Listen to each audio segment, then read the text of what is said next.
If you're running a medical practice in 2025, chances are, without even realizing it, you're leaving real money on the table. And I don't mean pennies, I mean tens or even hundreds of thousands or millions of dollars a year.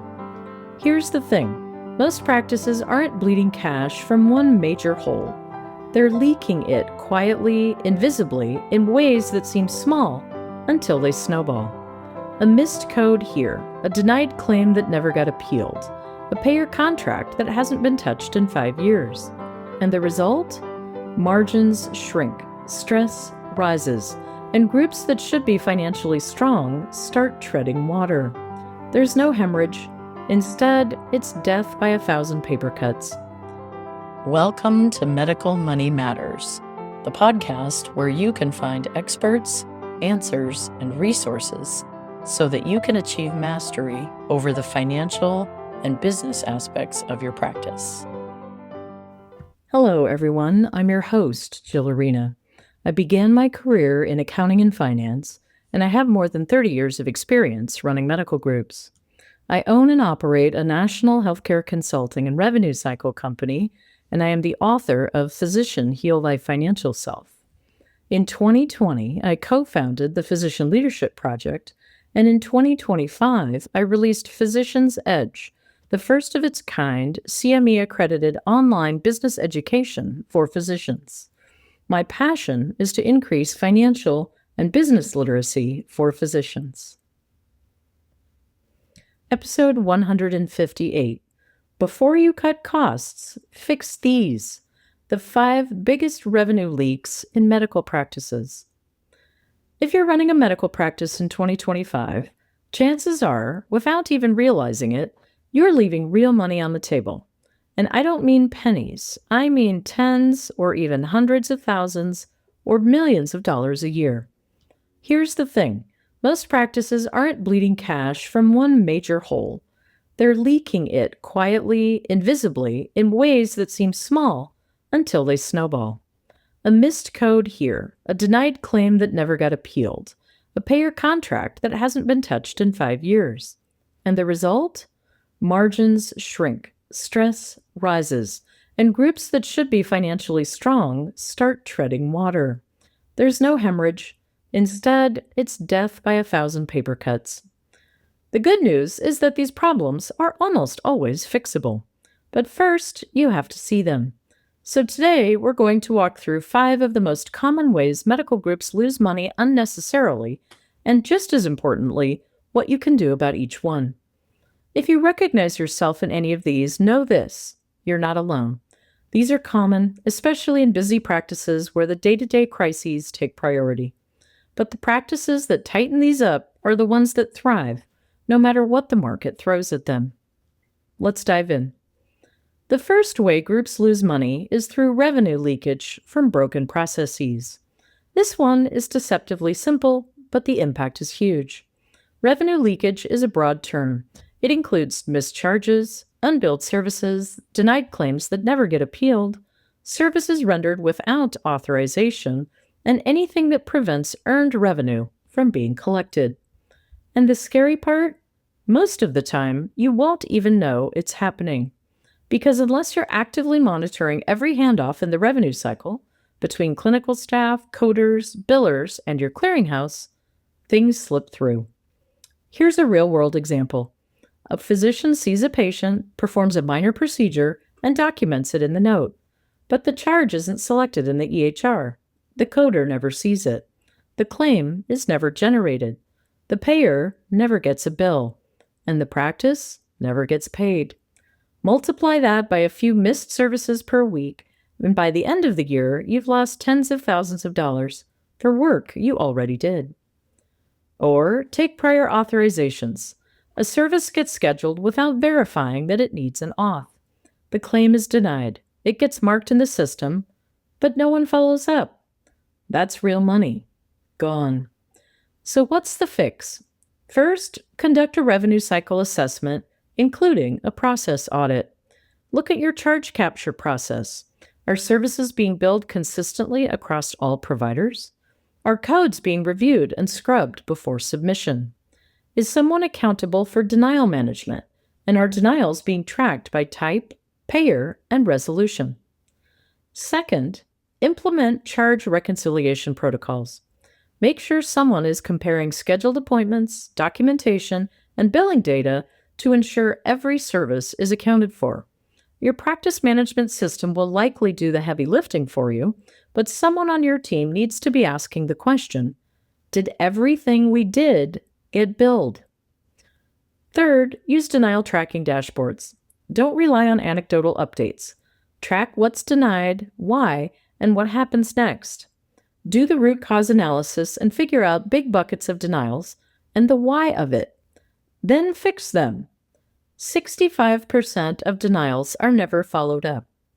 65%. Let that sink in for a moment. And finally, train your team. Make sure everyone, from front desk to billing, knows which services are billable, which require auth, and what documentation is required. This is one area where Healthy Practices helps groups go deep. We help identify where the money is getting lost, and more importantly, how to build a system that keeps it from slipping through in the first place. The second big way practices lose money is undercoding. And this one is often driven not by negligence, but by fear. Most physicians were trained to be cautious with coding. Play it safe, don't overcode, don't draw attention. And while compliance is non-negotiable, this mindset often leads to chronic undercoding, where the documentation supports higher-level codes, but the billing team defaults to a lower level out of fear. The result? A group loses revenue. A lot of it. Let's take a common example. A patient with multiple chronic conditions comes in for a visit. You review their meds, adjust their treatment plan, coordinate care, order labs, and document everything thoroughly. That's a level 4 or maybe even a level 5 visit, right? But your EHR defaults to level 3. Or your coder doesn't realize the time element supports a higher code. Or you could have added G2211, but you didn't. You just left $40 to $60 to $100 on the table for one visit. Multiply that over hundreds or thousands of visits, and the numbers become staggering. So, what can you do? You're listening to Medical Money Matters, a weekly podcast brought to you by Healthy Practices, a healthcare consulting and revenue cycle company dedicated to keeping our clients independent. Please reach out if we can do anything at all to support your practice. You can find more information online at healtheps.com. That's www.healtheps.com. Please follow or subscribe to get all future episodes downloaded as soon as they're released. Start by retraining your team. Emphasize accurate coding, not conservative coding. Accuracy includes avoiding both overcoding and undercoding. It means capturing the full value of your work. Focus on documentation that reflects complexity, especially time spent, medical decision-making, and care coordination. Create feedback loops.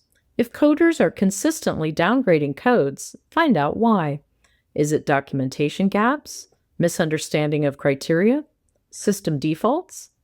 And don't forget to audit. A well-designed internal audit can show you just how much money is being left behind and where. At Healthy Practices, we work with groups to shift from a defensive coding posture to one that's both compliant and opportunity aware.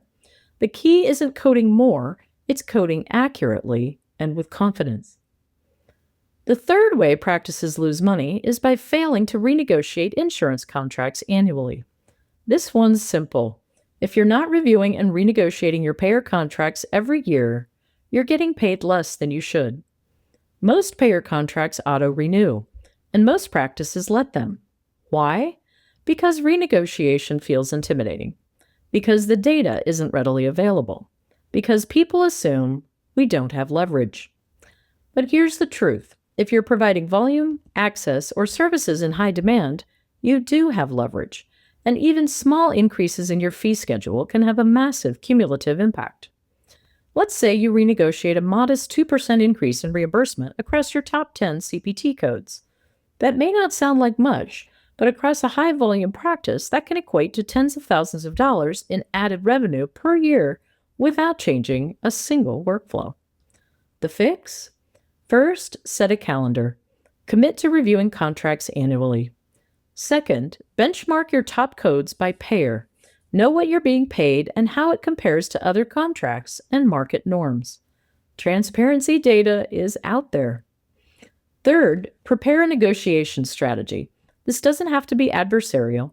Frame it as a collaborative discussion based on mutual value. And finally, document your conversations. Even if changes aren't made immediately, getting into a rhythm of payer engagement makes it easier next time.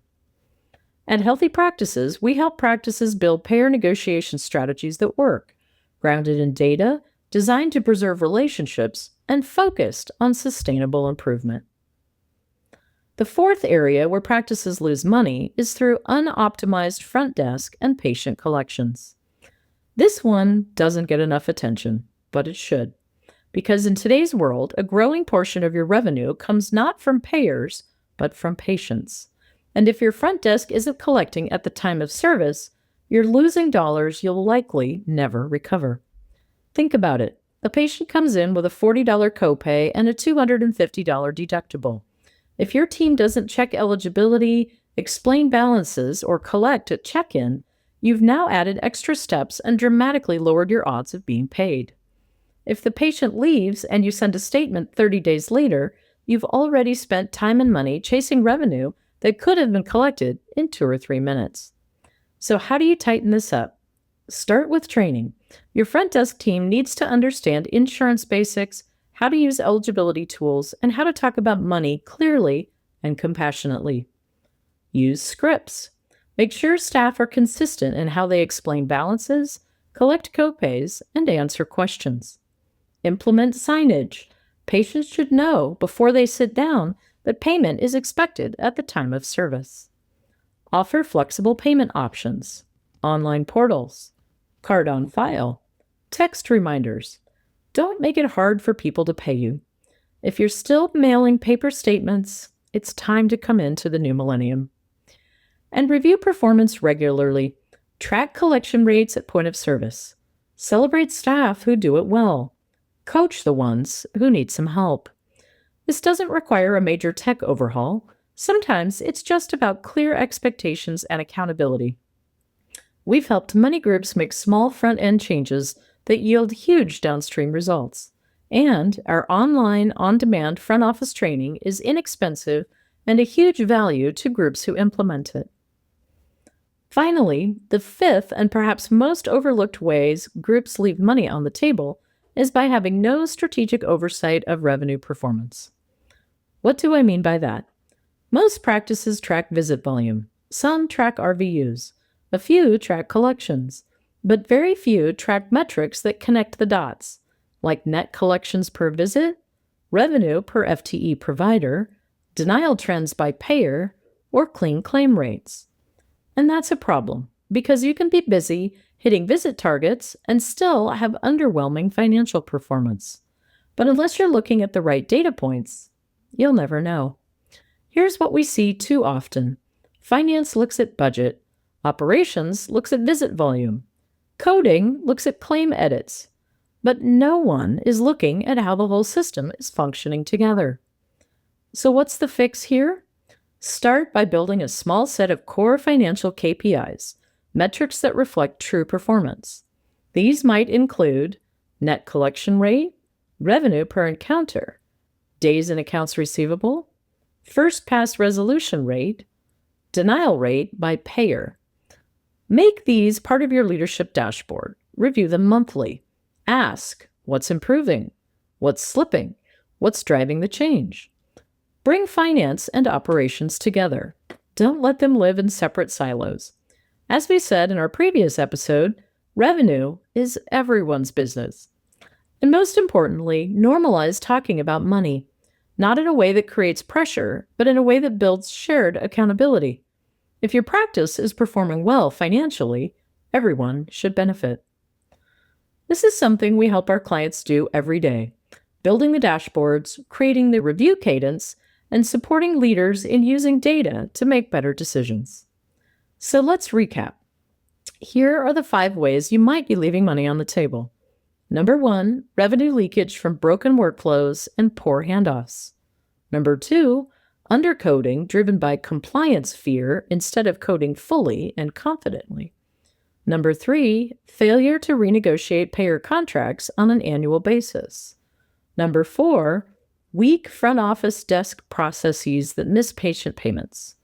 Number 5, lack of strategic oversight and performance tracking on key financial metrics. The truth is, none of these require magic.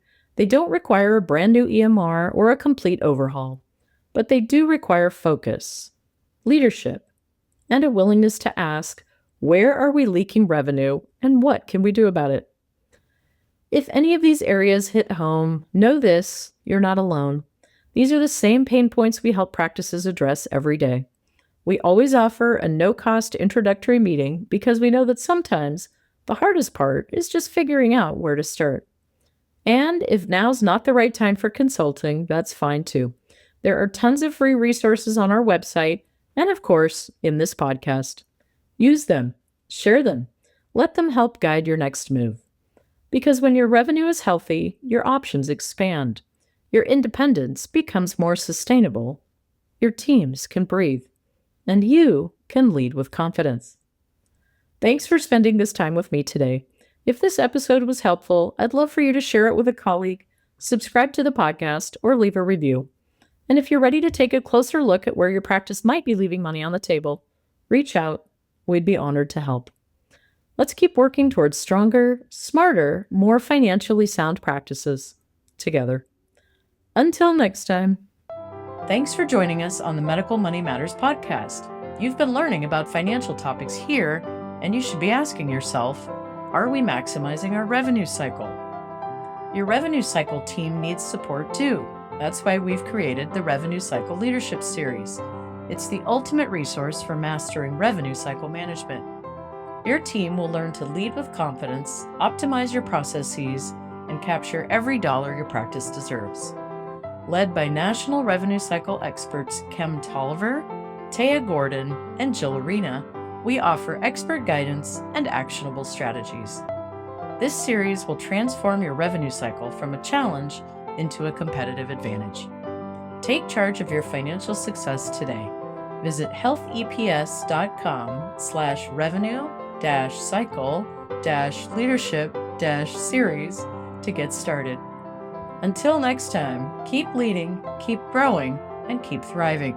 See you on the next episode of Medical Money Matters.